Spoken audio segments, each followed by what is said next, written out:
आजचा पाठ आहे मातेचे मन. चीनमध्ये त्या काळी सरकशी बऱ्याच होत्या, पण कित्येक सरकशीत हिंस्त्र श्वापदांची कामे नसत. इझाको सरकशीमध्ये मी घेत असलेली हिंस्त्र श्वापदांची कामे हे एक नाविन्यच होती.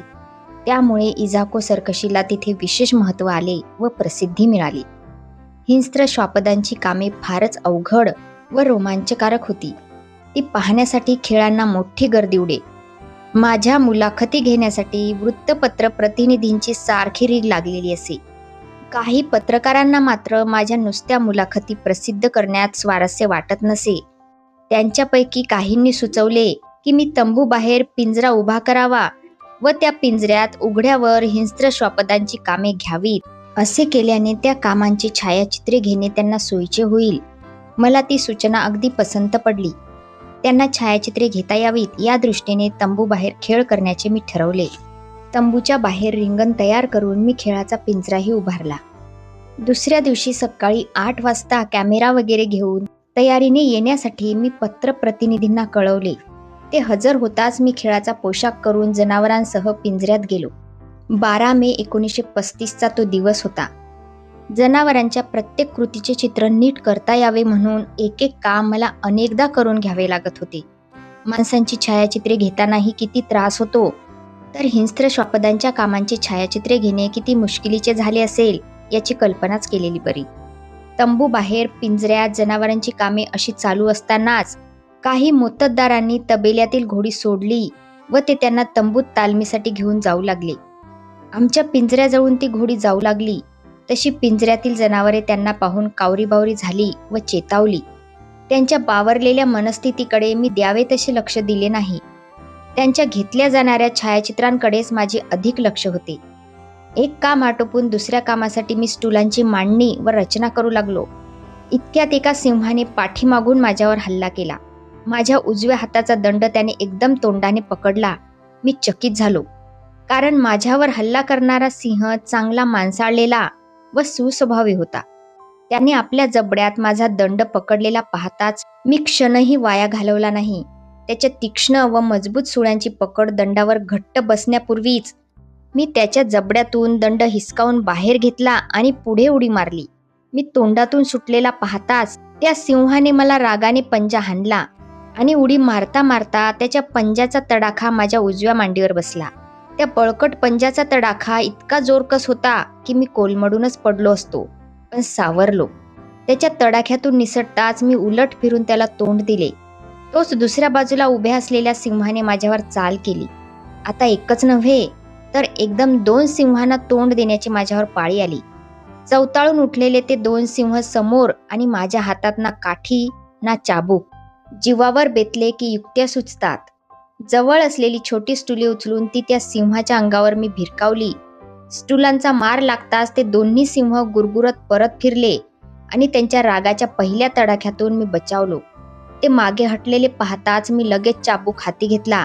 कामे पूर्ण केल्याशिवाय कुठल्याही जनावरास सोडायचे नाही, हा तर माझा शिरस्ताच. यावेळी आपण यांना सूट दिली तर ती त्यांची नेहमीची सवय होणार हे मी जाणले. मी चाबूक फडकावून हुकमी आवाजात खणखणलो. तो हुकमी आवाज ऐकताच पिंजऱ्यातील सगळीच जनावरे निमूटपणे काम करू लागली. सुमारे 10 मिनिटेपर्यंत मी न डगमगता त्याच ठिकाणी त्यांची कामे घेतली. ठरलेली सगळी कामे पूर्ण झाली तेव्हाच मी पिंजऱ्याबाहेर आलो. छायाचित्रकारांना जी चित्रे हवी होती तीही त्यांना अनायासे घेता आली. दंडावर झालेल्या जखमांतून तोवर रक्त निथळत राहून मला खूपच थकवा आला आणि दंडही चांगलाच सुजला. पिंजऱ्याबाहेर येताच सगळ्या पत्रकारांनी माझे अभिनंदन केले. मला लागलीच शुश्रूषेसाठी रुग्णालयात नेण्यात आले. अंगावरील जखमा धुवून मलमपट्टी करण्यात आली. 4-5 दिवसात जखमा भरून आल्या आणि मला पूर्ण बरे वाटले. त्या दिवशी मी सिंहाच्या तोंडातून सुटलो ही किती भाग्याची गोष्ट. माझ्या हातावर त्याच्या जबड्याची पूर्ण पकड बसण्यापूर्वीच मी माझा हात हिसकावून घेऊ शकलो. म्हणूनच मी त्या संकटातून बचावलो. माझे नशीब बलवत्तर होते म्हणायचे. वाघ सिंहाच्या जबड्याची पकड अनुभवल्याशिवाय ती किती भयंकर असते याची कल्पनाच येणे कठीण. मला सिंहाने जखमी केल्याची हकीकत दुसऱ्या दिवशी वर्तमानपत्रातून रकानेच्या रकाने भरून प्रसिद्ध झाली. ही बातमी व चित्रे भडकपणे प्रसिद्ध झाल्यामुळे एका दिवसात माझे नाव शांघायमध्ये ज्याच्या त्याच्या तोंडी झाले.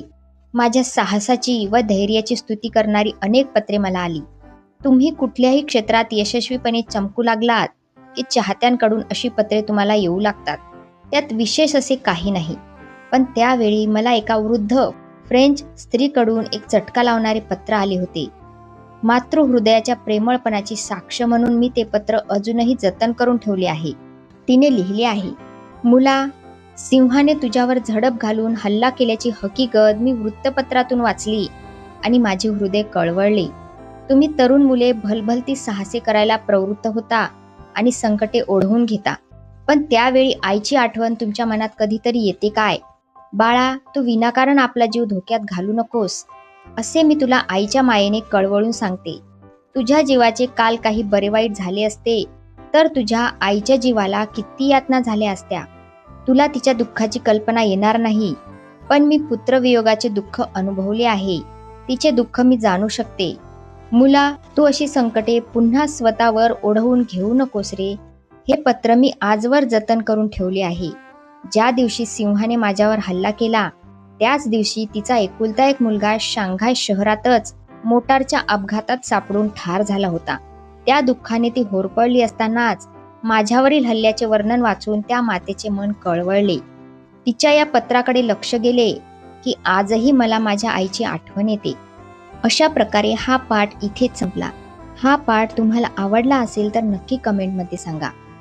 भेटूया पुढच्या पाठामध्ये. तोपर्यंत धन्यवाद.